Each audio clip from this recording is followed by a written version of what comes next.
ಎಷ್ಟು ಥರದ ಯಜ್ಞಗಳಿದೆ, ಇದ್ರ ಬಗ್ಗೆ ಕೃಷ್ಣ ಏನು ಹೇಳ್ತಾನೆ?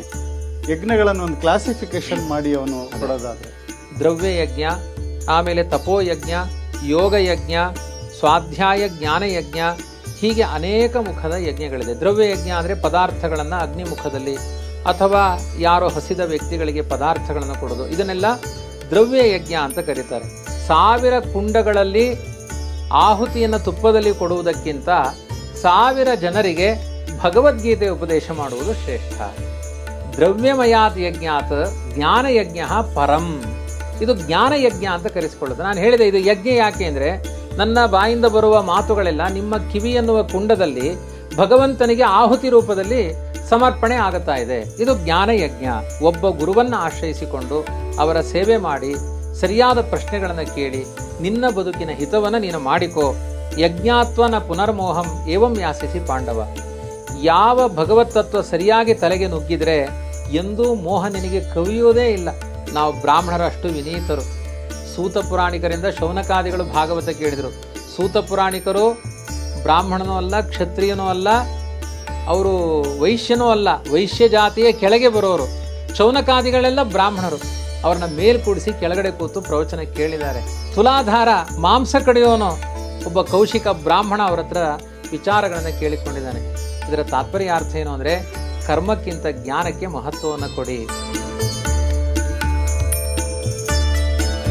ಪುರುಷೋತ್ತಮ ಭಗವಂತ ಶ್ರೀಕೃಷ್ಣನ ಮಾತು ಕೇಳ್ತಾ ಇದ್ದೀವಿ. ಈ ಯಾತ್ರೆಯಲ್ಲಿ ಇವತ್ತು ಎಲ್ಲಿದ್ದೀವಿ ಬನ್ನಿ ನೋಡೋಣ.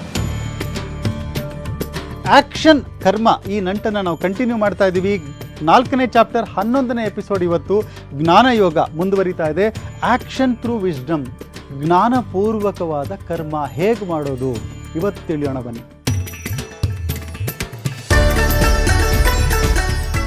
ಹರಿ ಓಂ. ಭಗವದ್ಗೀತೆಯ ಅದ್ಭುತವಾದ ಕರ್ಮದ ಗತಿ ಬಗ್ಗೆ ನಾವು ಮಾತಾಡ್ತಿದ್ದೀವಿ. ಇವತ್ತು 11ನೇ ದಿನ, ಪುರುಷೋತ್ತಮ ಮಾಸ, ಒಂದು ಪರ್ವಕಾಲ. ಈ ಅಧಿಕ ಮಾಸದಲ್ಲಿ ಇದನ್ನು ಕೇಳ್ತಾ ನಾವು ನಮ್ಮ ಪುಣ್ಯವನ್ನು ಹೆಚ್ಚಿಸ್ಕೊಳ್ತಾ ಇದ್ದೀವಿ. ಹಾಗೆ ಬನ್ನಿ ಇವತ್ತು ನಾವು ನೋಡೋಣ ಕರ್ಮದ ಮುಂದಿನ ಹಂತಗಳಲ್ಲಿ ಏನೇನು ನಡೆಯುತ್ತೆ ಅಂತ. ಆಚಾರ್ಯ ಸ್ವಾಗತ ಇವತ್ತಿನ ಎಪಿಸೋಡ್ಗೆ.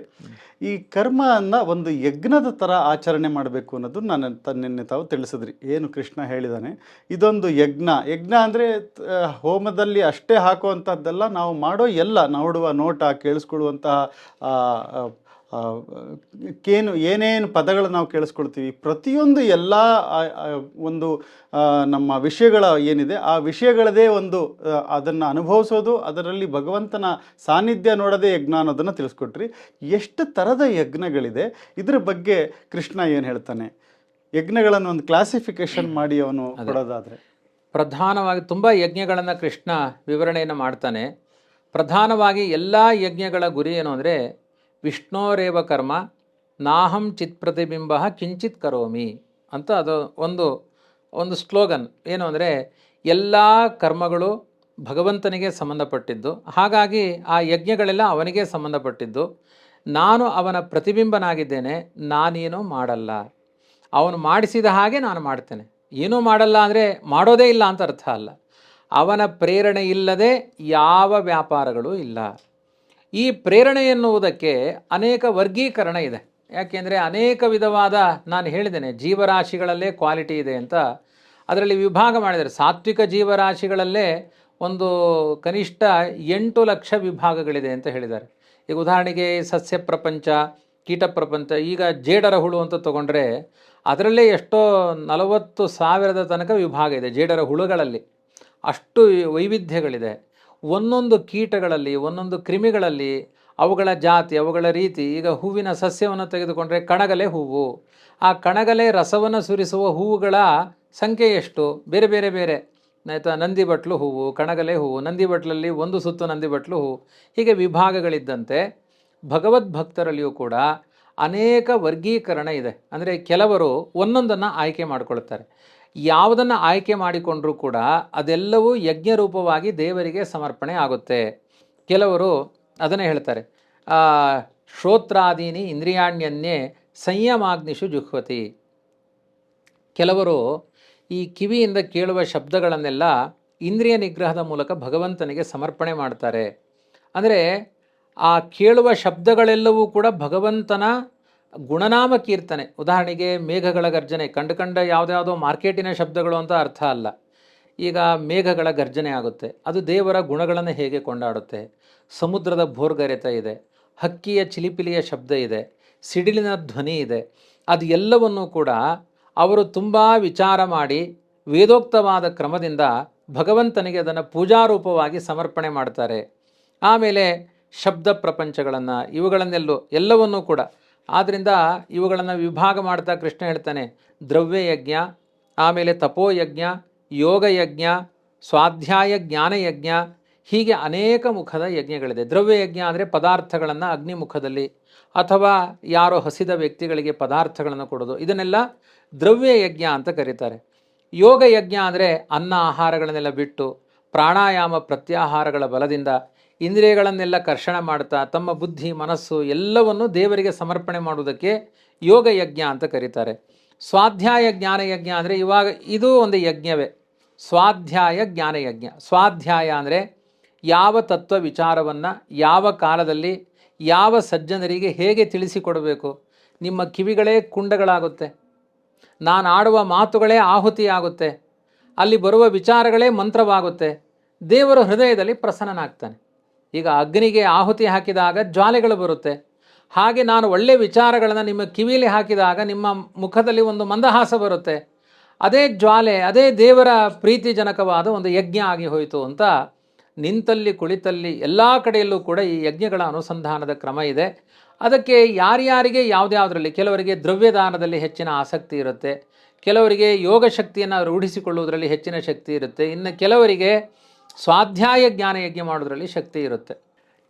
ಇನ್ನೂ ಅಪಾನೇ ಜುಹ್ವತಿ ಪ್ರಾಣಂ ಪ್ರಾಣೇ ಪಾನಂ ತಥಾಪರೆ ಅಂತೆಲ್ಲ ಹೇಳಿದ್ದಾರೆ. ಇದು ನಮಗೆ ಹರಿಯುವ ಯೋಗ ಯಜ್ಞಗಳಲ್ಲ, ತುಂಬ ಪಕ್ವ ಯೋಗಿಗಳಿಗೆ ಹರಿಯುವಂತಹ ಯೋಗ. ನಾನು ಹೇಳ್ಬೋದು, ನೀವು ಕೇಳಿಸ್ಕೊಳ್ಬೋದು, ಪ್ರಾಕ್ಟಿಕಲ್ ಆಗಿ ಅದನ್ನು ರೂಢಿಗೆ ತರಲಿಕ್ಕಾಗಲ್ಲ. ಅದನ್ನೆಲ್ಲ ಕೃಷ್ಣ ಹೇಳ್ತಾನೆ. ಈಗ ಉದಾಹರಣೆಗೆ ಸುಮ್ಮನೆ ನಿಮಗೆ ದೃಷ್ಟಾಂತ ಕೇಳೋದಾದರೆ, ಆ ಧ್ರುವಕುಮಾರ ಭಗವಂತನ ಸಾಕ್ಷಾತ್ಕಾರಕ್ಕೆ ಅನ್ನ ಆಹಾರಗಳನ್ನು ಬಿಟ್ಟ. ಹೇಗೆ ಮೊದಲು ತಿಂಗಳು 3 ದಿನಕ್ಕೆ ಒಂದು ಬಾರಿ ಹಸಿ ಎಲೆ ತಿಂತಾ ಇದ್ದ, ಒಂದೇ ಎಲೆ, ಆಯಿತಾ. ನಾವು ಎಲೆ ಸಹಿತ ಏನು ತಿಂತೇವೋ ದೇವರೇ ಬಲ್ಲ ಅಂತ ಹಾಕ್ಕೊಂಡು ಅವನು ಒಂದೇ ಎಲೆ. 2ನೇ ತಿಂಗಳಿಗೆ 6 ದಿನಕ್ಕೊಮ್ಮೆ ಒಣಗಿದ ಎಲೆ, 3ನೇ ತಿಂಗಳಿಗೆ 9 ದಿನಕ್ಕೊಮ್ಮೆ ಜಲಪಾನ, 4ನೇ ತಿಂಗಳಿಗೆ 12 ದಿನಕ್ಕೊಮ್ಮೆ ಉಸಿರಾಟ. ಒಂದು ಉಸಿರಾಟ 12 ದಿನಕ್ಕೊಮ್ಮೆ. ಇದೆಲ್ಲ ನಮ್ಮಿಂದ ಕಲ್ಪನೆ ಮಾಡಲಿಕ್ಕೆ ಸಾಧ್ಯವಾ? ಅದು ಯೋಗ ಶಕ್ತಿ. ಅಂಥ ಯೋಗಿಗಳಿಗೆ ಆ ಥರದ ಒಂದು ಸಾಧನಾನುಷ್ಠಾನಗಳನ್ನು ಮಾಡಿ ದೇವರಿಗೆ ಅರ್ಪಣೆ ಮಾಡುವಂತಹ ಶಕ್ತಿಗಳಿದೆ ಅಂತ ಹೀಗೆ ಹೇಳಿದ್ದಾರೆ. ಒಟ್ಟಿನಲ್ಲಿ ಪ್ರತಿಯೊಂದು ಬದುಕಿನ ದೇವರು ಕೊಟ್ಟ ವೈಭವಗಳನ್ನು ದೇವರಿಗೆ ಸಮರ್ಪಣೆ ಮಾಡಿ, ಆ ದೇವರಿಗೆ ಸಮರ್ಪಣೆ ಆದ ಮೇಲೆ ಇದು ಹರಿಪ್ರಸಾದ ಅಂತ ಸ್ವೀಕಾರ ಮಾಡಿ ಬದುಕನ್ನು ನಡೆಸುವುದು. ಒಳ್ಳೆಯ ವಸ್ತ್ರವನ್ನು ತಂದರೆ ಮೊದಲು ಅದು ದೇವರಿಗೆ, ಅವನೇ ತಿನ್ನಲ್ಲ, ಮತ್ತೆ ಅದು ನಮಗೇ, ಅದು ವಸ್ತ್ರ ನಾವೇ. ಮೊದಲು ಒಂದು ದೇವರಿಗೆ ಅರ್ಪಣೆ ಮಾಡಿ ಅದಕ್ಕೋಸ್ಕರ ನಮ್ಮ ಭಾರತೀಯ ಒಂದು ಸಂಪ್ರದಾಯಗಳಲ್ಲಿ ಈ ಪ್ಯಾಂಟು ಶರ್ಟು ಎಲ್ಲ ಬ್ರಿಟಿಷರದ್ದು, ನಮ್ಮದಲ್ಲ.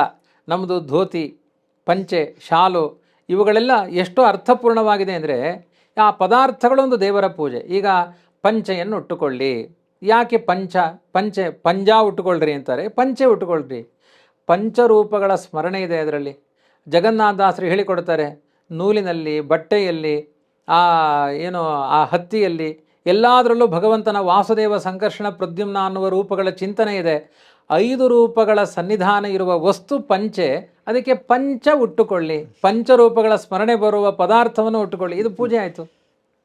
ಆಯಿತಾ. ಇನ್ನೂ ಅದನ್ನು ಸ್ಪಷ್ಟಪಡಿಸಬೇಕು ಅಂದರೆ, ಒಂದು ಪಂಚೆ ಉಟ್ಕೊಳ್ಬೇಕಾದ್ರೆ ಬಲಗಡೆ ಸಿಗಿಸ್ತೇವೆ, ಎಡಗಡೆ ಸಿಗಿಸ್ತೇವೆ, ಮುಂದೆ ಸಿಗಿಸ್ತೇವೆ, ಹಿಂದೆ ಸಿಗಿಸ್ತೇವೆ, ಕೊನೆಗೆ ಅದು ತುದಿಯನ್ನು ತೆಗೆದು ಹಿಂಗೆ ಸೇರಿಸ್ತೇವೆ. ಒಂದೊಂದು ಕಡೆ ಸಿಗಿಸಬೇಕಾದರೂ ಆಧಾರನಾಗಿ ವಾಸುದೇವ, ಸಂಕರ್ಷಣ, ಪ್ರದ್ಯುಮ್ನ, ಅನಿರುದ್ಧ, ನಾರಾಯಣ ಅನ್ನುವ ರೂಪಗಳಿದೆ ಅಂತ ಅಲ್ಲೆಲ್ಲ ನೀವು ಟೈಟ್ ಮಾಡ್ತಾ ಹೋಗ್ತೀರಿ. 5 ಬಂಧನಗಳಿಂದ ಕೂಡಿದ ಪ್ರಪಂಚ, ಅದಕ್ಕೆ ನಿಯಾಮಕನಾದ ವಾಸುದೇವ, ಸಂಕರ್ಷಣ, ಅನಿರುದ್ಧ, ನಾರಾಯಣ ಅನ್ನುವ ಭಗವಂತನ 5 ರೂಪ. ಇದು ನಾನು ಧರಿಸುವ ಪಂಚೆಯಲ್ಲೂ ಇದೆ, ಈ ಜಗತ್ತಿನಲ್ಲೂ ಇದೆ, ಅದಕ್ಕೆ ಪಂಚೆ ಉಟ್ಟುಕೊಳ್ಳಿ. ಆದ್ದರಿಂದ ನಾವು ಏನೆಲ್ಲ ಪದಾರ್ಥಗಳನ್ನು ಸ್ವೀಕಾರ ಮಾಡಬೇಕಾದರೂ ಒಂದು ನಮ್ಮ ತಲೆಯನ್ನು ಆ ಭಗವತ್ ಪ್ರಜ್ಞೆಯ ಕಡೆ ಹಾಕಿದರೆ ಅವರನ್ನು ಯಜ್ಞಶಿಷ್ಟ ಅಶಿನಃ ಅಂತ ಕರೀತಾರೆ. ಯಜ್ಞ ಅಂದರೆ ದೇವರಿಗೆ ಸಮರ್ಪಣೆ ಮಾಡಿದ, ಅದನ್ನು ಉಳಿದ ಪ್ರಸಾದವನ್ನು ಸ್ವೀಕಾರ ಮಾಡುವ ಸಾಧಕ, ಅವನನ್ನು ಸಜ್ಜನ ಸಂತಹ ಮುಚ್ಚಂತೆ ಸರ್ವಕಿಲ್ಬಿಷೈ. ಈ ಥರ ಅನುಸಂಧಾನದಿಂದ ಏನಾಗುತ್ತೆ ಅಂದರೆ ಮುಂದಿನ ಪಾಪಗಳಂತೂ ಇಲ್ಲೇ ಇಲ್ಲ, ಹಿಂದಿನ ಪಾಪಗಳೆಲ್ಲ ಭಸ್ಮ ಆಗಿ ಹೋಗುತ್ತೆ. ಆ ಚಿಂತನೆಯೇ ನಮ್ಮ ಬದುಕಿನ ಪಾಪಗಳನ್ನು ಸುಟ್ಟಿ ಹಾಕುತ್ತೆ. ನಾಯಂ ಲೋಕೋಸ್ತಿ ಅಯಜ್ಞಸ್ಯ ಕುತೋನ್ಯಃ ಕುರುಸತ್ತಮ ಅಂತ ಯಜ್ಞಶಿಷ್ಟಾಮೃತಭುಜೋ ಯಾಂತಿ ಬ್ರಹ್ಮ ಸನಾತನ. ಈ ರೀತಿ ಬದುಕನ್ನು ನಡೆಸೋವರಿಗೆ ಭಗವಂತನ ಪ್ರಾಪ್ತಿಯಾಗುತ್ತೆ. ಆದರೆ ನಾನು ಹೇಳಿದ ಕ್ರಮದಲ್ಲಿ ದೇವರು ಕೊಟ್ಟ ಪದಾರ್ಥಗಳನ್ನು ಅವಿವೇಕಿಗಳಾಗಿ ಅವನದ್ದು ಇದೆಲ್ಲವೂ ಸಿಹಿ, ನಾವು ಅನೇಕ ಬಗೆಯಾದ ರಸವನ್ನು ಆಸ್ವಾದಿಸ್ತೇವೆ, ಅವನು ಕೊಟ್ಟಿದ್ದು ಅಂತ ಎಚ್ಚರ ಇಲ್ಲದೆ, ಅನೇಕ ಮಂಗಳ ಶಬ್ದಗಳನ್ನು ಆಸ್ವಾದಿಸ್ತೇವೆ, ಅವನು ಕೊಟ್ಟಿದ್ದು ಅಂತ ಎಚ್ಚರ ಇಲ್ಲದೆ, ತೊಡುವ ವಸ್ತ್ರ, ಆಮೇಲೆ ಧರಿಸುವ ಆಭರಣಗಳು ಎಲ್ಲ ಅವನ ಪ್ರಸಾದ ಅಂತ ಎಚ್ಚರ ಇಲ್ಲದೆ ನೀವೇನಾದರೂ ಆ ಕರ್ಮಗಳನ್ನು ಮಾಡಿದರೆ ಅವನಿಗೆ ನಾಯಂ ಲೋಕಃ ಅಸ್ತಿ. ಇಂಥ ಒಳ್ಳೆಯ ಲೋಕಗಳು, ಇದಕ್ಕಿಂತ ಉತ್ತಮವಾದ ಲೋಕಗಳು ಸಿಗಲ್ಲ. ನಂದು ಕೆಳಗಡೆ ಬೇರೆ ಬೇರೆ ಸ್ಟೇಷನ್ ಇದೆ, ನರಕ ಲೋಕಗಳು, ನೀನು ಅಲ್ಲಿಗೆ ಹೋಗ್ತಿ. ಈ ರೀತಿಯಾಗಿ ಏವಂ ಬಹುವಿಧ ಯಜ್ಞ ವಿತತಾ ಬ್ರಹ್ಮಣೋ ಮುಖೆ ಕರ್ಮಜಾನ್ ವಿದ್ಯುತಾನ್ ಸರ್ವಾನ್ ಏವಂ ಜ್ಞಾತ್ವ ವಿಮೋಕ್ಷಸೆ. ಆದರೆ ಈ ಎಲ್ಲ ಯಜ್ಞಗಳ ನಡುವೆ ಒಂದು ಕರ್ಮದ ಸಂಚಾರ ಇದ್ದೇ ಇದೆ. ಉದಾಹರಣೆಗೆ ಸುಮ್ಮನೆ ಕುಳಿತುಕೊಂಡ್ರೆ ಆಗಲ್ಲ. ಇಂಥ ಒಂದು ಪದಾರ್ಥ ಇದು ದೇವರಿಗೆ ಹೀಗೆ, ಅದು ವಸ್ತು ಇರಬೇಕು. ಆ ವಸ್ತು ಇಲ್ಲದೆ ಸಮರ್ಪಣೆ ಎನ್ನುವುದಿಲ್ಲ. ಆ ವಸ್ತುವಿನ ಜೊತೆಗೆ ಸಮರ್ಪಣೆ ಮಾಡ್ತಾ ಅನುಸಂಧಾನ ಮಾಡುವುದೇ ಯಜ್ಞ ಅಂತ ಕೃಷ್ಣ ಅದನ್ನು ಹೇಳಿ, ಇದರಲ್ಲಿ ಯಾವುದು ಶ್ರೇಷ್ಠ ಯಾವುದು ಕನಿಷ್ಠ ಅಂತ ಮುಂದಿನ ಚರ್ಚೆ ಅದು. ಶ್ರೇಯಾನ್ ದ್ರವ್ಯಮಯಾದ ಯಜ್ಞಾತ್ ಜ್ಞಾನಯಜ್ಞ ಪರಂತಪ. ಈಗ ಯಜ್ಞದಲ್ಲಿ ಒಂದು ಹೋಮ ಕುಂಡ ಹಾಕಿ ತುಪ್ಪದ ಆಹುತಿ ಕೊಡೋಕ್ಕಿಂತ ಭಗವದ್ಗೀತೆಯ ಪ್ರವಚನವನ್ನು 10 ಜನಕ್ಕೆ ಮಾಡುವುದು ಶ್ರೇಷ್ಠ ಯಜ್ಞ. ಅದು ಕನಿಷ್ಠ ಅಲ್ಲ, ಅದು ವರ್ಜ್ಯ ಅಲ್ಲ. ಅದಕ್ಕಿಂತ ಅಂದರೆ ನೀವು 1000 ಕುಂಡಗಳಲ್ಲಿ ಆಹುತಿಯನ್ನು ತುಪ್ಪದಲ್ಲಿ ಕೊಡುವುದಕ್ಕಿಂತ 1000 ಜನರಿಗೆ ಭಗವದ್ಗೀತೆ ಉಪದೇಶ ಮಾಡುವುದು ಶ್ರೇಷ್ಠ. ದ್ರವ್ಯಮಯಾತ್ ಯಜ್ಞಾತ್ ಜ್ಞಾನಯಜ್ಞ ಪರಂ. ಇದು ಜ್ಞಾನಯಜ್ಞ ಅಂತ ಕರೆಸಿಕೊಳ್ಳೋದು. ನಾನು ಹೇಳಿದೆ ಇದು ಯಜ್ಞ ಯಾಕೆ ಅಂದರೆ ನನ್ನ ಬಾಯಿಂದ ಬರುವ ಮಾತುಗಳೆಲ್ಲ ನಿಮ್ಮ ಕಿವಿ ಎನ್ನುವ ಕುಂಡದಲ್ಲಿ ಭಗವಂತನಿಗೆ ಆಹುತಿ ರೂಪದಲ್ಲಿ ಸಮರ್ಪಣೆ ಆಗುತ್ತಾ ಇದೆ. ಇದು ಜ್ಞಾನಯಜ್ಞ. ಯಾಕೆ ಅಂದರೆ ಸರ್ವಂ ಕರ್ಮ ಅಖಿಲಂ ಪಾರ್ಥ ಜ್ಞಾನೇ ಪರಿಸಮಾಪ್ಯತೆ. ಎಲ್ಲ ಕರ್ಮಗಳು ಕೂಡ ಜ್ಞಾನೇ ಜಾತೆ ಪರಿಸಮಾಪ್ಯತೆ. ಕೆಲವರು ಏನು ತಿಳ್ಕೊಳ್ತಾರೆ ಅಂದರೆ ಸತ್ಯನಾರಾಯಣ ಪೂಜೆ ಮಾಡಿದೆ, ಕೊನೆಗೆ ಒಂದು 5 ನಿಮಿಷ ಜ್ಞಾನ ಕಾರ್ಯ ಮಾಡಿ ಎಲ್ಲ ಕರ್ಮಗಳು ಜ್ಞಾನ ಕಾರ್ಯದಿಂದ ಪೂರ್ಣ ಆಗುತ್ತೆ. ಹೀಗೆ ಅರ್ಥ ಅಲ್ಲ ಇಲ್ಲಿ. ಇದು ತುಂಬ ಕನಿಷ್ಠ ಅರ್ಥ. ಒಂದು 5 ನಿಮಿಷ ಪ್ರವಚನ ಮಾಡಿ ಪೂರ್ಣ ಆಗುತ್ತೆ, ಅದಲ್ಲ ಇಲ್ಲಿ. ಜ್ಞಾನೇ ಜಾತೆ, ಪರಮಾತ್ಮನ ಅಪರೋಕ್ಷ ಜ್ಞಾನ ಅಂತ ಅರ್ಥ. ದೇವರನ್ನು ನೋಡಲಿಕ್ಕೆ ಬೇಕಾಗುವ ಜ್ಞಾನ ಬಂದಾಗ ನೀನು ಮಾಡಿದ ಬದುಕಿನ ಎಲ್ಲ ಕರ್ಮಗಳಿಗೆ ಸಾರ್ಥಕ್ಯ. ಸರ್ವಂ ಕರ್ಮ ಜ್ಞಾನೇ ಜಾತೆ ಪರಿಸಮಾಪ್ಯತೆ. ಎಲ್ಲ ಕರ್ಮಗಳ ಗುರಿ ಏನು ಅಂದರೆ ಭಗವಂತನ ಪ್ರತ್ಯಕ್ಷ ದರ್ಶನ. ಅದಾಯಿತು ಅಂದಾಗ ನೀನು ಕರ್ಮ ಮಾಡಿದ 100% ಸರಿ. ನಾವೇನು ಮಾಡ್ತೀವಿ, ಕರ್ಮಗಳನ್ನು ಅಪರೋಕ್ಷ ಜ್ಞಾನಕ್ಕೆ ಡೆಪಾಸಿಟ್ ಮಾಡ್ಕೊಳ್ಳಲ್ಲ. ಇವತ್ತು ಕರ್ಮ ಮಾಡಿದ ತಕ್ಷಣ ಸಾಯಂಕಾಲದೊಳಗಡೆ ನನಗೇನೋ ಒಳ್ಳೇದು ನೋಡಿ, ಇವತ್ತು ದೇವ್ರಿಗೊಂದು ಗಂಧ ಇಟ್ಟು ಪೂಜೆ ಮಾಡಿದೆ, ನನ್ನ ಮನೇಲಿ ಏನು ಸುಖಗಳು ಬಂತು, ಇಲ್ಲಿ ಎಂಜಾಯ್ ಮಾಡಿಬಿಡ್ತೀವಿ. ಭೌತಿಕವಾದ ಸುಖಗಳನ್ನು ದೇವರ ಆರಾಧನೆಯಿಂದ ಎಂಜಾಯ್ ಮಾಡಬೇಡ. ಇದೆಲ್ಲವೂ ಕೂಡ ತ್ಯಾಜ್ಯ. ಯಾಕೆಂದರೆ ನನ್ನ ಬದುಕೇ ನಶ್ವರ. ಈ ಬೀಳುವ ದೇಹಕ್ಕೆ ಎಷ್ಟು ಸಡಗರಗಳು ಬಂದರೂ ಅದೆಲ್ಲ ಶಾಶ್ವತ ಅಲ್ಲ. ಶಾಶ್ವತ ಸುಖದ ಕಡೆ ಸಾಗಬೇಕು ಅಂದರೆ ಅವನ ದರ್ಶನದ ಗುರಿಯನ್ನಿಟ್ಟುಕೊಂಡು ಕರ್ಮಗಳನ್ನು ನೀನು ಮಾಡು. ಇದೊಂದು ತುಂಬ ನೀತಿ ಪಾಠ ಇದೆ ಭಗವದ್ಗೀತೆ ಅಂದರೆ. ಇದೊಂದು ಬಹುಶಃ ಸಾಕಷ್ಟು ಕಥೆಗಳನ್ನು ಕೇಳಿದ ಮೇಲೆ ಈ ಕಥೆ ಕೂತ್ಕೊಳ್ಬೇಕು. ಇಲ್ದಿನಿದ್ರೆ ಇಲ್ಲಿ ಯಾವ ಕಥೆಗಳಿಲ್ಲ, ಎಲ್ಲರಿಗೂ ಬೋರೇ ಇದು ಸಬ್ಜೆಕ್ಟು. ಅದರ ಒಳಗಡೆ ನುಗ್ಗಲಿಲ್ಲ ಅಂದರೆ ಡ್ರೈ ಆಗಿಬಿಡುತ್ತೆ. ಒಳಗೆ ನುಗ್ಗಿದರೆ ಇದಕ್ಕಿಂತ ಸುಂದರವಾದದ್ದು ಯಾವ ಕಥೆಗಳೂ ಅಲ್ಲ. ಅಷ್ಟು ಅದ್ಭುತವಾದ ಚಿಂತನೆ ಇದೆ. ಆದ್ದರಿಂದ ಕೃಷ್ಣನೇ ಮುಂದೆ ಅದಕ್ಕೆ ವಿವರಣೆ ಕೊಡ್ತಾನೆ. ನಿನಗೆ ಈ ವಿಚಾರಗಳೆಲ್ಲ ಅಷ್ಟು ಸುಲಭವಾಗಿ ಅರ್ಥ ಆಗಲ್ಲ. ತದ್ವಿಧಿ ಪ್ರಣಿಪಾತೇನ ಪರಿಪ್ರಶ್ನೇನ. ಒಬ್ಬ ಗುರುವನ್ನು ಆಶ್ರಯಿಸು, ಅವರ ಪಾದಕ್ಕೆ ಬೀಳು, ಅವರ ಹತ್ರ ಯೋಗಕ್ಷೇಮ, ಅವರ ಸುಖ ದುಃಖಗಳ ಬಗ್ಗೆ ಆಲೋಚನೆಯನ್ನು ಮಾಡು, ಆ ಗುರುಸೇವಾ ಮಾಡು. ಆಮೇಲೆ ಅವರು ನಿನಗೆ ಜ್ಞಾನೋಪದೇಶ ಮಾಡ್ತಾರೆ. ಇದು ಕೃಷ್ಣ ಹೇಳಿದ್ದು ಮಾತ್ರ ಅಲ್ಲ. ಉಪನಯನ ಮಾಡಿಕೊಂಡ ತಕ್ಷಣ ಸಾಂದೀಪಿನಿಗಳ ಗುರುಕುಲಕ್ಕೆ ಹೋದ, ಅವ್ರ ಕಟ್ಟಿಗೆ ತಂದು ಹಾಕಿದ, ಅವ್ರಿಗೆ ಏನೇನು ಸೇವೆ ಮಾಡಬೇಕು ಎಲ್ಲ ಸೇವೆ ಮಾಡಿದ, ಆಮೇಲೆ ಉಪದೇಶವನ್ನು ಪಡೆದ ಅಂತ. ಅವನಿಗೇನು ಬೇಕಾಗಿಲ್ಲ, ಜಗತ್ತಿನ ನೀತಿಯನ್ನು ತಿಳಿಸಿಕೊಟ್ಟ. ಹಾಗಾಗಿ ಒಬ್ಬ ಗುರುವನ್ನು ಆಶ್ರಯಿಸಿಕೊಂಡು ಅವರ ಸೇವೆ ಮಾಡಿ ಸರಿಯಾದ ಪ್ರಶ್ನೆಗಳನ್ನು ಕೇಳಿ ನಿನ್ನ ಬದುಕಿನ ಹಿತವನ್ನು ನೀನು ಮಾಡಿಕೋ. ಯಜ್ಞಾತ್ವನ ಪುನರ್ಮೋಹಂ ಏವಂ ಯಾಸಿಸಿ ಪಾಂಡವ. ಯಾವ ಭಗವತ್ ತತ್ವ ಸರಿಯಾಗಿ ತಲೆಗೆ ನುಗ್ಗಿದರೆ ಎಂದೂ ಮೋಹ ನಿನಗೆ ಕವಿಯುವುದೇ ಇಲ್ಲ, ಅಷ್ಟು ಅದ್ಭುತವಾದದ್ದು. ಆದ್ದರಿಂದ ಈ ತತ್ವಚಿಂತನೆ ಜಾಸ್ತಿ ಬರ್ತಾ ಇದ್ದರೆ ಎಲ್ಲ ಕಡೆ ನಿನಗೆ ನಾನೇ ಕಾಣಿಸ್ತೀನಿ, ಯಾವ ವ್ಯಕ್ತಿಗಳ ಕಾಣಿಸಲ್ಲ. ಈಗ ನೀನು ಹೊಡೆಯುವ ಬಾಣ ಭೀಷ್ಮಾಚಾರ್ಯಗಲ್ಲ, ಹೊಡೆಯುವ ಬಾಣ ಕ್ಷತ್ರಿಯರ ಧರ್ಮ. ಈ ಒಂದು ರಣರಂಗವೇ ಯಜ್ಞದ ವೇದಿಕೆ. ಆ ಬಾಣ ಪರಮಾತ್ಮನಿಗೆ ಸಮರ್ಪಣೆ ಮಾಡುವ ಆಹುತಿ ಅಂತ ಬಂದಾಗ ಪ್ರತಿಯೊಂದು ಬಾಣಗಳು ದೇವರಿಗೆ ಆಹುತಿಯಾಗಿ ಹೋಗುತ್ತೆ, ಅದೊಂದು ಪೂಜೆ ಆಗಿ ಹೋಗುತ್ತೆ. ಎಲ್ಲ ಕಡೆ ನನ್ನನ್ನೇ ನೋಡ್ತಿ. ಈಗ ನಿನ್ನ ಕಣ್ಣು ಏನು ನೋಡ್ತಾ ಇದೆ?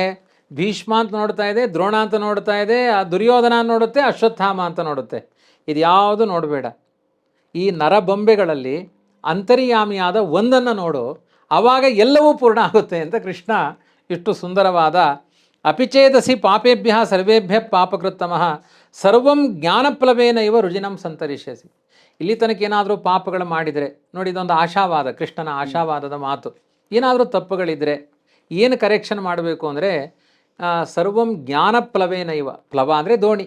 ಈ ಜ್ಞಾನದ ದೋಣಿಯನ್ನು ಹತ್ತುಬಿಡು, ಎಂಥ ಪಾಪಗಳಿದ್ರೂ ದಾಟಿಸಿಬಿಡುತ್ತೆ. ಅದು ಎಂಥ ಪಾಪ ಇಂಥ ಪಾಪ ಅಂತ ಒಂದು ಯಾವುದೇ ಪಾಪಗಳಿರಲಿ, ಈ ಭಾಗವತಲ್ಲಿ ಹೇಳ್ತಾರಲ್ಲ, ಹರಿಯ ನಾಮಕ್ಕೆ ಕರಗದ ಪಾಪವು ಧರೆಯೊಳಿಲ್ಲೆಂಬುದು ಖರೆ ಅಂತ. ಹರಿಯ ನಾಮಕ್ಕೆ ಕರಗದೇ ಇರುವ ಪಾಪಗಳೇ ಇಲ್ಲ. ಹಾಗೆ ಈ ಭಗವದ್ಗೀತೆಯ ಜ್ಞಾನ ಪ್ರಜ್ಞೆಗೆ ಕರಗದೇ ಇರುವ ಪಾಪಗಳೇ ಇಲ್ಲ. ಆದ್ದರಿಂದ ಈ ಜ್ಞಾನಕ್ಕೆ ನೀನು ತಸ್ಮಾತ್ ಜ್ಞಾನಿ ಭವಾರ್ಜುನ, ನೀನು ಜ್ಞಾನಿಯಾಗು. ಜ್ಞಾನಾಗ್ನಿ ಸರ್ವಕರ್ಮಾಣಿ ಭಸ್ಮಸಾತ್ ಕುರುತೆ ಅರ್ಜುನ. ಈ ಜ್ಞಾನ ಅಗ್ನಿ ಇದೆಯಲ್ವಾ, ಇದು ಸುಡದೇ ಇರುವ ಪಾಪಗಳೇ ಇಲ್ಲ ಅಂತ.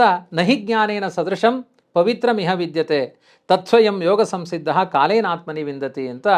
ಈ ಜ್ಞಾನದ ಕಡೆ ನೀನು ಸಾಕ್ತಾ ಇರೋ, ಅದು ಒಳ್ಳೆಯ ಸಿದ್ಧಿಗೆ ನಿನ್ನನ್ನು ಕರೆದುಕೊಂಡು ಹೋಗುತ್ತೆ.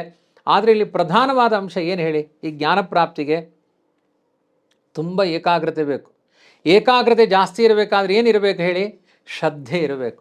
ಅದನ್ನು ಕೃಷ್ಣ ಹೇಳ್ತಾನೆ, ಶ್ರದ್ಧಾವಾನ್ ಲಭತೆ ಜ್ಞಾನಂ, ಜ್ಞಾನಂ ಲಬ್ಧ್ವಾ ಪರಾಂ ಶಾಂತಿಂ ಅಚಿರೇಣಾಧಿಗಚ್ಚತಿ. ಒಳ್ಳೆ ಜ್ಞಾನ ಬಂತು ಅಂದರೆ, ಜ್ಞಾನ ಅಂದರೆ ಅಹಂಕಾರದ ಜ್ಞಾನ ಅಲ್ಲ, ನಾನು ದೊಡ್ಡ ವಿದ್ವಾಂಸ ಅಲ್ಲ, ಸಮರ್ಪಣಾ ಭಾವದ ಜ್ಞಾನ.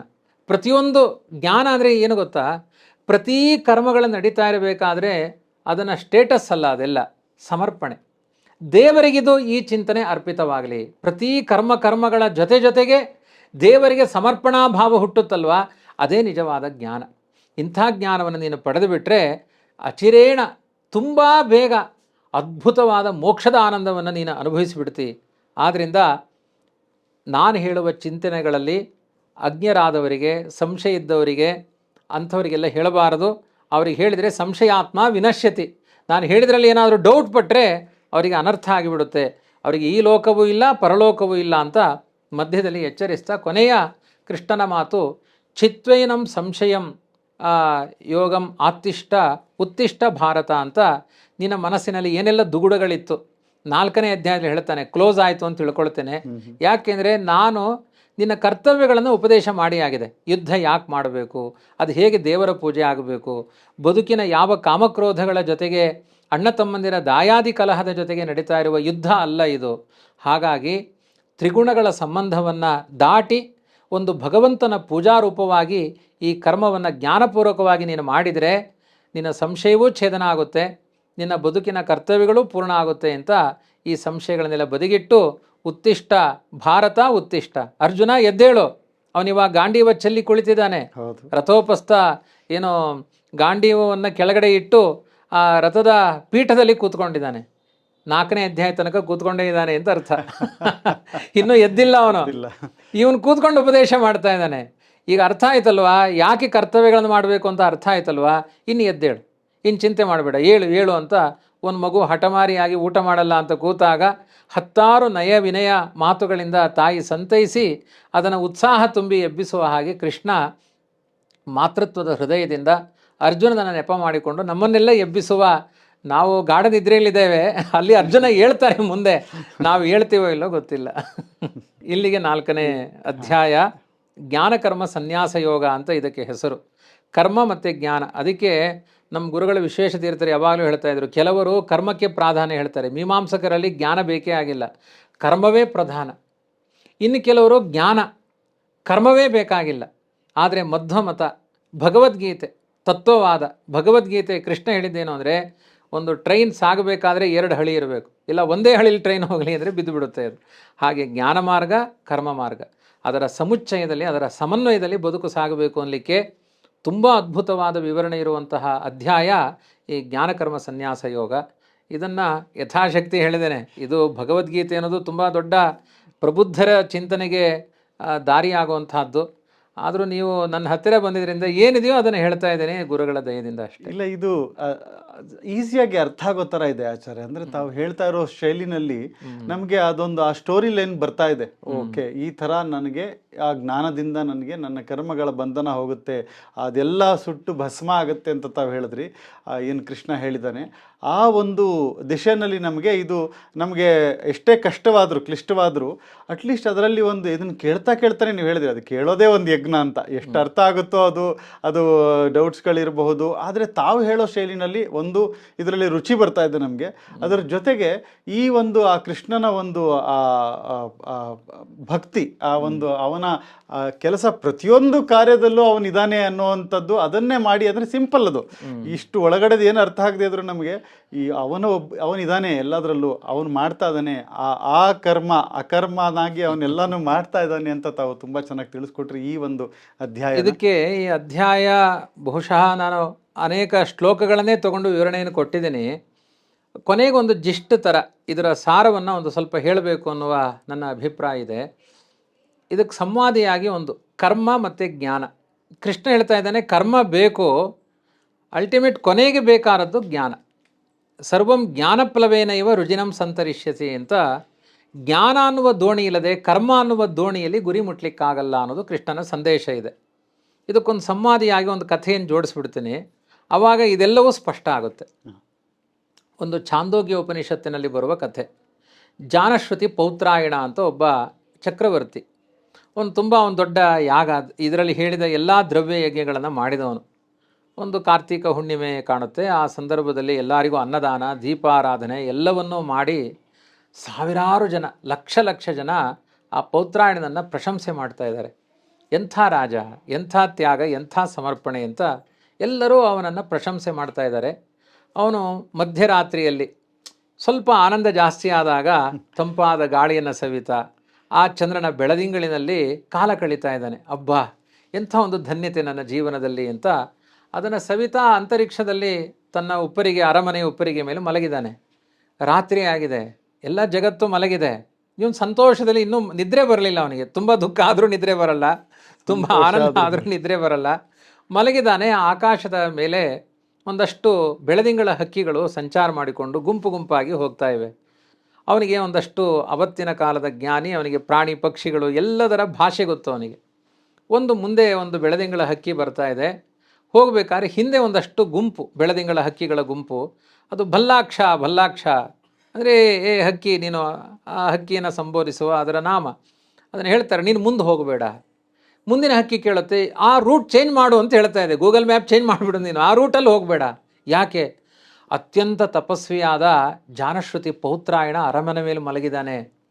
ಅವನ ಮೇಲೆ ನಿನ್ನ ಸಾಗತ ಏನಾದರೂ ನಿನ್ನ ರೆಕ್ಕೆ ಪುಕ್ಕಗಳ ನೆರಳು ಬೀಳ್ತು ಅಂದರೆ ಭಸ್ಮ ಆಗಿ ಹೋಗ್ಬಿಡ್ತೀನಿ ನೀನು ಅಂತ ಹಿಂದಿನ ಆ ಹಕ್ಕಿಗಳು ಅವನನ್ನು ಎಚ್ಚರಿಸ್ತಾ ಇದೆ, ಮುಂದಿನ ಹಕ್ಕಿಯನ್ನು. ಇದೆಲ್ಲ ಇವನಿಗೆ ಕೇಳಿಸ್ತಾ ಇದೆ. ಒಬ್ಬ ಹಕ್ಕಿಗಳಿಗೂ ಕೂಡ ನನ್ನ ಆ ತಪಸ್ಸಿನ ಬಗ್ಗೆ ಎಷ್ಟು ಮಹತ್ವ ಇದೆ ಅಂತ ಅವನು ಬೆರಗಾಗ್ತಾ ಇದ್ದಾನೆ. ಆ ಸಂದರ್ಭದಲ್ಲಿ ಹಿಂದಿನ ಹಕ್ಕಿಗಳು ಹೇಳುತ್ತವೆ, ಹಿಂದಿನ ಹಕ್ಕಿಗಳಿಗೆ ಮುಂದಿನ ಹಕ್ಕಿ ಹೇಳುತ್ತೆ, ಕಂಡಿದ್ದೇನೆ ಬಿಡೋ, ಇವನೇನು ದೊಡ್ಡ ಜ್ಞಾನಿ. ಆ ಏಕಚಕ್ರ ನಗರದಲ್ಲಿ ಇರುವ ರೈಕ್ವನ ಮುಂದೆ ಇವನೊಂದು ತೃಣವೂ ಅಲ್ಲ, ಅವನಿಗೆ ಎಂಥ ದೊಡ್ಡ ಜ್ಞಾನಿ, ನನಗೇನೂ ಆಗಲ್ಲ ನೋಡು ಅಂತ ಹಾರ್ಕೊಂಡು ಹೋಗುತ್ತೆ. ಅದಕ್ಕೇನೂ ಆಗಲ್ಲ. ನೋಡಿದೆಯಾ, ರೈಕ್ವನಂಥ ಜ್ಞಾನಿ ಜಗತ್ತಿನಲ್ಲೇ ಇಲ್ಲ ಅಂತ. ಜಾನಶ್ರುತಿ ಪೌತ್ರಾಯಣನಿಗೆ ತಲೆ ಕೆಡುತ್ತೆ. ಇಷ್ಟು ದೊಡ್ಡ ಸತ್ಕರ್ಮವನ್ನು ಮಾಡಿದವನು ನಾನು, ರೈಕ್ವಾನು ಹೆಸರೇ ಕೇಳಿಲ್ಲಲ್ಲ. ಎಲ್ಲ ಚಕ್ರವರ್ತಿಗಳ ಪಟ್ಟಿ ನನ್ನ ಹತ್ರ ಇದೆ. ಅವನು ಯಾರು ರೈಕ್ವಾ? ಅವನು ರಾತ್ರಿ ಇಡೀ ನಿದ್ರೆ ಬರಲ್ಲ. ಸೂತನಿಗೆ ಹೇಳ್ತಾನೆ, ಅವನ ರಥಿಕನಿಗೆ ಹೇಳ್ತಾನೆ, ರಥ ಕುದುರೆ ಕಟ್ಟಪ್ಪ, ನಿದ್ರೆ ಬರ್ತಾ ಇಲ್ಲ, ನಾನು ರೈಕ್ವನನ್ನು ನೋಡಬೇಕು ಅಂತ. ಅಡ್ರೆಸ್ ಏನು? ಹಕ್ಕಿ ಹೇಳಿದ ಅಡ್ರೆಸ್ಸು. ಆ ನಗರಕ್ಕೆ ಹೋಗಿ ನೋಡಿದರೆ ಎಲ್ಲಿಯೂ ರೈಕ್ವ ಕಾಣಿಸ್ತಾ ಇಲ್ಲ. 3 ದಿನ ಅನ್ನಾಹಾರಗಳು ಬಿಟ್ಟು ಹೊರಡ್ತಾನೆ. ಕೊನೆಗೆ ಇನ್ಯಾರೂ ಸಿಗಲ್ಲ ಅಂತ ಹೊರಡಬೇಕಾದ್ರೆ ಒಂದು ಎತ್ತಿನ ಬಂಡಿಯ ಬುಡದಲ್ಲಿ ಒಬ್ಬ ಮೈಯೆಲ್ಲ ಕಜ್ಜಿ, ಅವನ ಹತ್ತಿರ 10 ಬಾರಿ ಓಡಾಡಿದ್ದಾನೆ, ಗೊತ್ತಾಗಿಲ್ಲ. ಆ ಮೈ ತುಂಬ ಕಜ್ಜಿ, ರಸ ಎಲ್ಲ ಸುರಿತಾ ಇದೆ. ಅವನು ಕೆರಿತಾ ಇದ್ದಾನೆ ಆ ಕಜ್ಜಿಯನ್ನು. ಇವನು ಕೇಳ್ತಾನೆ, ಇಲ್ಲಿ ರೈಕ್ವ ಅಂತ ಯಾರನ್ನಾದರೂ ನೋಡಿದ್ದೀರಾ ಅಂತ. ಅವನು ಮಹಾದೊಡ್ಡ ಜ್ಞಾನಿ, ಬ್ರಹ್ಮಜ್ಞಾನಿ ಅವನು ಅರೇ ಕ್ವಾ ಶೂದ್ರ ಅಪಸರ ಅಂತ ಅವನು ಹೇಳುವ ಶಬ್ದಗಳು ಅದೆಲ್ಲ. ಶೂದ್ರ ಅಂತಾನೆ, ನನ್ನನ್ನು ಯಾಕೆ ಶೂದ್ರ ಅಂತ ಹೇಳಿದೆ, ನಾನು ಕ್ಷತ್ರಿಯ ಅಲ್ವಾ ಅಂತ. ಅದಕ್ಕೆ ಶುಚಾ ದ್ರವಣಾತ್, 3 ದಿನ ಅನ್ನ ಆಹಾರ ಇಲ್ಲದೆ ದುಃಖದಿಂದ ಒದ್ದಾಡಿದೆ, ಆದ್ದರಿಂದ ನೀನು ಶೂದ್ರ. ಶೂದ್ರ ಶಬ್ದಕ್ಕೆ ಅರ್ಥ ದುಃಖದಿಂದ ಬಳಲಿದೆ ನೀನು, ಆದ್ದರಿಂದ ಶೂದ್ರ ಅಂತ ಹೇಳಿದ್ದು. ಜಾತಿವಾಚಕವಾದ ಶಬ್ದ ಅಲ್ಲ, ಅದು ನಿನ್ನ ಗುಣವನ್ನು ಹೇಳಿದ ಶಬ್ದ. ಅರೇ ಕ್ವಾ ಅಂತ ಅಂದರೆ ಆ ನೆವೆ ತುರಿಸ್ತಾ ಅರೇ ಕ್ವಾ ಅಂತ, ಅವನಿಗೆ ರೈಕ್ವಾ ಅಂತ ಹೆಸರು. ಅವನ ಹತ್ರ ಒಂದೊಂದು ವಿದ್ಯೆಗಳನ್ನು ಪಡಿತಾನೆ, ಪ್ರಾಣವಿದ್ಯೆ, ಪಂಚಾಗ್ನಿ ವಿದ್ಯೆ, ಅನೇಕ ವಿದ್ಯೆಗಳನ್ನು ಅವನಿಂದ ಉಪದೇಶವನ್ನು ಪಡಿತಾನೆ. ಆವಾಗ ಜಾನಶ್ರುತಿ ಪೌತ್ರಾಣಿಗೆ ಅನಿಸುತ್ತೆ, ಕರ್ಮ ಜಘನ್ಯ, ಜ್ಞಾನದ ಮುಂದೆ ಕರ್ಮ ಏನೂ ಅಲ್ಲ. ನಾನು ಸಮಗ್ರ ಈ ದ್ವೀಪ, ಈ ಭೂಮಂಡಲಕ್ಕೆ ಚಕ್ರವರ್ತಿಯಾಗಿ ಮೆರಿತಾ ಇರ್ಬೋದು, ಆದರೆ ಒಬ್ಬ ಬಂಡಿಯ ಬುಡದಲ್ಲಿ ಬೈರಾಗಿಯಾಗಿ ಮನೆ ಮಠಗಳೇ ಇಲ್ಲದೆ ಇರುವಂತಹ ಬ್ರಹ್ಮಜ್ಞಾನಿಯ ತಲೆಯಲ್ಲಿರುವಂತಹ ಬ್ರಹ್ಮಜ್ಞಾನ ನನ್ನ ಹೃದಯದಲ್ಲಿಲ್ಲ. ನಿಜವಾದ ಜ್ಞಾನ ಅದು ಅಂತ ಎಚ್ಚರ ಬರುತ್ತೆ, ಅವನಿಂದ ತತ್ವಜ್ಞಾನವನ್ನು ಪಡಿತಾನೆ ಅಂತ ಕಥೆ ಇದೆ. ಕೃಷ್ಣನ ಉದ್ದೇಶಗಳೆಲ್ಲ ಇದೆ. ಮಹಾಭಾರತದಲ್ಲಿ ಹೇಳಿದ್ದು ದೇವರು ಇದನ್ನೇ. ಇನ್ನೊಂದು ಅದೇ ಥರ ತುಲಾಧಾರ ಅಂತ ಕತೆ ಬರುತ್ತೆ, ಅಂದರೆ ಮಾಂಸ ಮಾರಾಟ ಮಾಡೋನು. ಕೌಶಿಕ ಅಂತ ಒಬ್ಬ ಬ್ರಾಹ್ಮಣ ತಪಸ್ವಿ ಆಗಬೇಕು ಅಂತ ಕಾಡಿಗೆ ಹೋಗ್ತಾನೆ. ಒಂದು ಹಕ್ಕಿ ತಲೆ ಮೇಲೆ ಹಿಕ್ಕಿ ಹಾಕ್ಬಿಡುತ್ತೆ. ಹಿಂಗೆ ನೋಡ್ತಾನೆ, ಅದು ಬರ್ನ್ ಆಗಿಬಿಡುತ್ತದು. ಅಂದ್ಕೊಳ್ತಾನೆ, ನನ್ನ ತಪಸ್ಸು ಎಷ್ಟು ಅದ್ಭುತ, ನನ್ನ ಜಪದಿಂದ ಹಕ್ಕಿಯೇ ಬರ್ನ್ ಆಯಿತು. ಆಮೇಲೆ ಹಸಿವಾಯಿತು ಅಂತ ಗ್ರಾಮಕ್ಕೆ ಬರ್ತಾನೆ. ಒಂದು ಪತಿವ್ರತಾ ಸ್ತ್ರೀ ಗಂಡನಿಗೆ ಬಡಿಸ್ತಾ ಇರ್ತಾಳೆ. ಅವಳ ಹತ್ರ ಕೇಳ್ತಾನೆ, ನನಗೆ ಆಹಾರ ಬೇಕಾಗಿದೆ ಕೊಡು ಅಂತ. ಅವಳು ಹೇಳ್ತಾಳೆ, ನಾನು ಗಂಡನ ಸೇವೆಯಲ್ಲಿದ್ದೀನಿ, ನನ್ನ ಪ್ರಧಾನ ಕರ್ತವ್ಯ ಅದು, ನನ್ನ ಸ್ವಧರ್ಮ, ನಾನು ಬರ್ತೀನಿ, ಕಾಯಿ, ನೀನು ಭಿಕ್ಷುಕ ಅಲ್ವಾ ಅಂತ. ಬರೋ ತಡ ಆಗುತ್ತೆ, ದುರ್ಗುಟ್ಕೊಂಡು ನೋಡ್ತಾನೆ.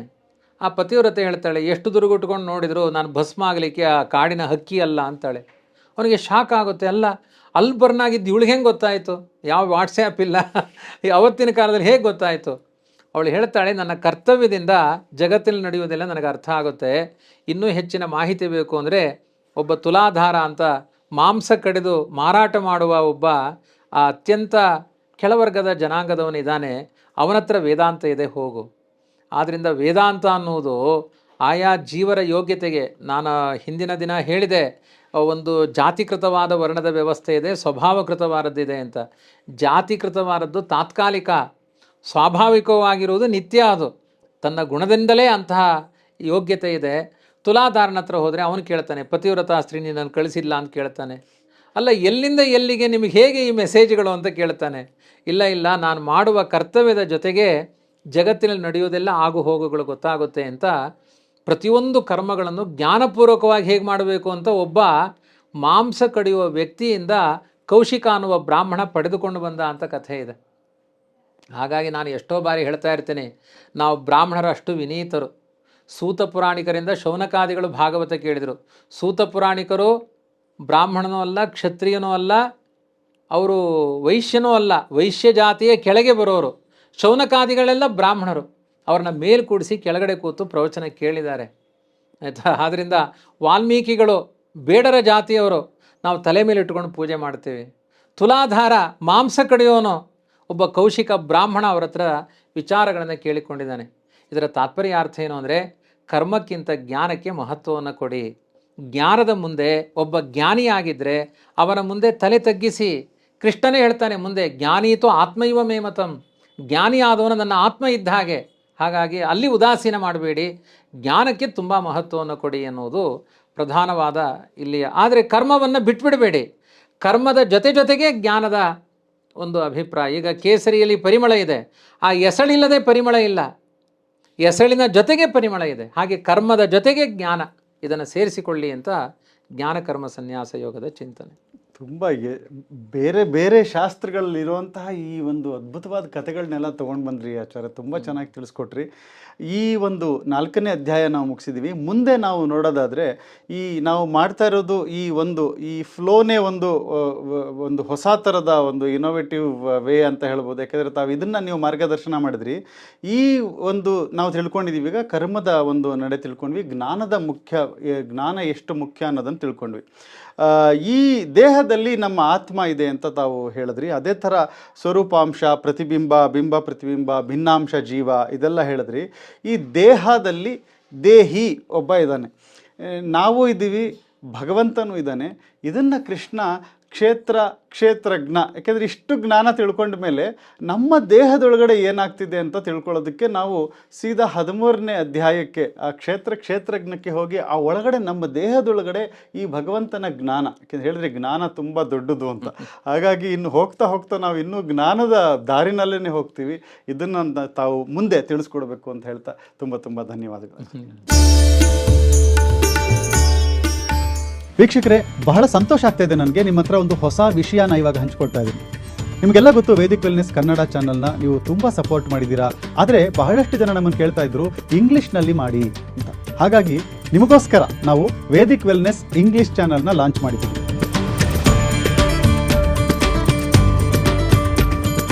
ಈ ಒಂದು ಅಧಿಕ ಮಾಸದಲ್ಲಿ ಈ ಭಗವದ್ಗೀತೆಯ ಸೀರೀಸ್ ಇಂಗ್ಲಿಷ್ನಲ್ಲಿ ಬರ್ತಾ ಇದೆ. ಮತ್ತೆ ಈ ಒಂದು ಇಂಗ್ಲಿಷ್ ಸೀರೀಸ್ನ ನಡೆಸ್ಕೊಡ್ತಾ ಇರುವಂತಹ ಸ್ಕಾಲರ್ ಯಾರು ಗೊತ್ತಾ? ಡಾಕ್ಟರ್ ಪ್ರತೋಷ್ ಆಚಾರ್ಯರು. ಇವರು ಕೇವಲ ಪಂಡಿತರಷ್ಟೇ ಅಲ್ಲ, AI ಸೈಂಟಿಸ್ಟ್ ಕೂಡ. ಇಂಡಿಯನ್ ಇನ್ಸ್ಟಿಟ್ಯೂಟ್ ಆಫ್ ಸೈನ್ಸ್ ಅಲ್ಲಿ ಕರೆಂಟ್ಲಿ ರಿಸರ್ಚ್ ವಿಭಾಗದಲ್ಲಿ ಕೆಲಸ ಮಾಡ್ತಿದ್ದಾರೆ. ಮತ್ತೆ ಉದ್ಧಾಮ ಪಂಡಿತರು ಕೂಡ. So don't miss this English series of Bhagavad Gita that we have just started. Especially for those who cannot follow Kannada to the last word, there is an opportunity now, and you can understand Bhagavad Gita in English from an eminent scholar and a scientist. The video link is there in the description. Don't miss. Share this with all those who are looking for a valuable content on Bhagavad Gita in English which can touch their hearts.